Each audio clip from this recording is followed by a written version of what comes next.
வணக்கம் நண்பர்களே. ஒவ்வொரு காலை நீங்கள் சார்ட்டை திறக்கும் போது இதய துடிப்பு கொஞ்சம் அதிகமாகிறது. நம்பிக்கை இருக்கும், இன்று செய்யும் இந்த வர்த்தகம் வாழ்க்கையை மாற்றிவிடும் என்று. ஆனால் நஷ்டம் ஏற்பட்டவுடன் மனது கேட்கிறது, நான் முடியாதா என்று. நீங்களும் இதை ஒருபோதும் உணர்ந்திருந்தால் இந்த வீடியோ உங்களுக்காகத்தான். மார்க்கெட்டில் லாபம் சம்பாதிப்பது அவ்வளவு கடினம் இல்லை, ஆனால் உங்களையே கட்டுப்படுத்துவதுதான் சிரமம். ட்ரேடிங் இன் த ஜோன் என்பது வெறும் ஒரு புத்தகம் அல்ல, அது உங்களது மிகப்பெரிய பலவீனத்தை காட்டும் ஒரு கண்ணாடி. பயம், அதிக நம்பிக்கை, சந்தேகம் மற்றும் கட்டுப்பாட்டின் மாயை. இந்த புத்தகத்தில் மறைந்துள்ள 15 மனப்பான்மை விதிகள் மீண்டும் மீண்டும் தோற்றும் போதும் நின்றுவிடாத ஒவ்வொரு ட்ரேடரின் சிந்தனையையும் மாற்றக்கூடியவை.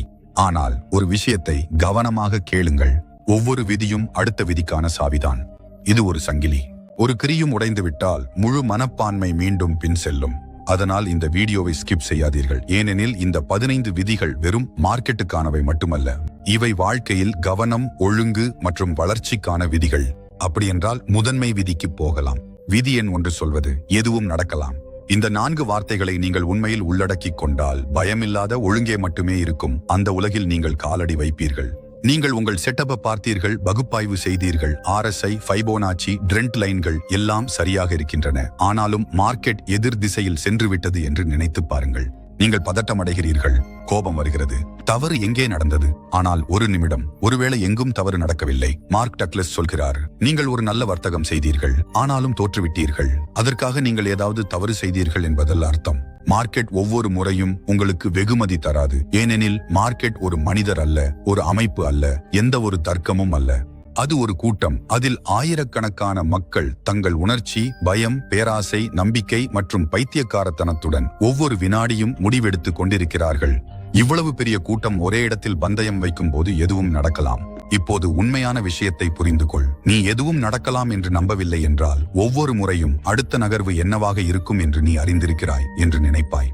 நீ இது தெளிவாக இருக்கிறது, இது கண்டிப்பாக கீழே போகும் என்று நினைக்கும்போது அப்போதுதான் சந்தை உன் முகத்தில் ஒரு அறை கொடுக்கும். ஏனெனில் நீ கணிப்பில் சிந்தித்தாய், ஆனால் சந்தை சாத்தியக்கூறுகளில் இயங்கியது.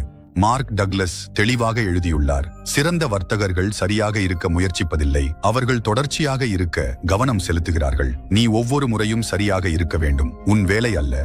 உன் வேலை ஒவ்வொரு முறையும் விதிகளுடன் வர்த்தகம் செய்வது. இதற்கான முதல் படி, எந்த வர்த்தகத்திற்கும் முடிவு உறுதி இல்லை, அது வெறும் சாத்தியக்கூறு என்பதை ஏற்றுக்கொள்வது.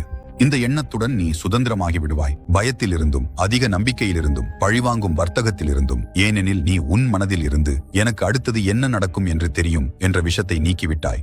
இப்போது நீ ஒரு நிபுணர் போல வர்த்தகம் செய்வாய். இப்போது நீ ஏற்கனவே ஏற்றுக்கொண்டுள்ளாய், எதுவும் நடக்கலாம் என்று அடுத்த கேள்வி எழுகிறது. இந்த அனிச்சயத்திலே மனதை எப்படி அமைதியாக வைத்துக் கொள்வது? எதுவும் உறுதி இல்லை என்றால் நம்பிக்கையுடன் எப்படி பட்டனை கிளிக் செய்வது? இதையே 2வது விதி கற்றுத்தரும். சாத்தியக்கூறுகளில் யோசிக்கவும். சாத்தியக்கூறுகளில் யோசிக்கவும், கணிப்புகளில் நம்பிக்கை வையாதே. 2வது விதி சொல்வது, சாத்தியக்கூறுகளில் யோசிக்கவும், எதிர்கால கணிப்புகளில் நம்பிக்கை வையாதே. இப்போது எதுவும் நடக்கலாம் என்று நீ ஏற்கிறாயானால் அடுத்த கேள்வி என்னவென்றால்,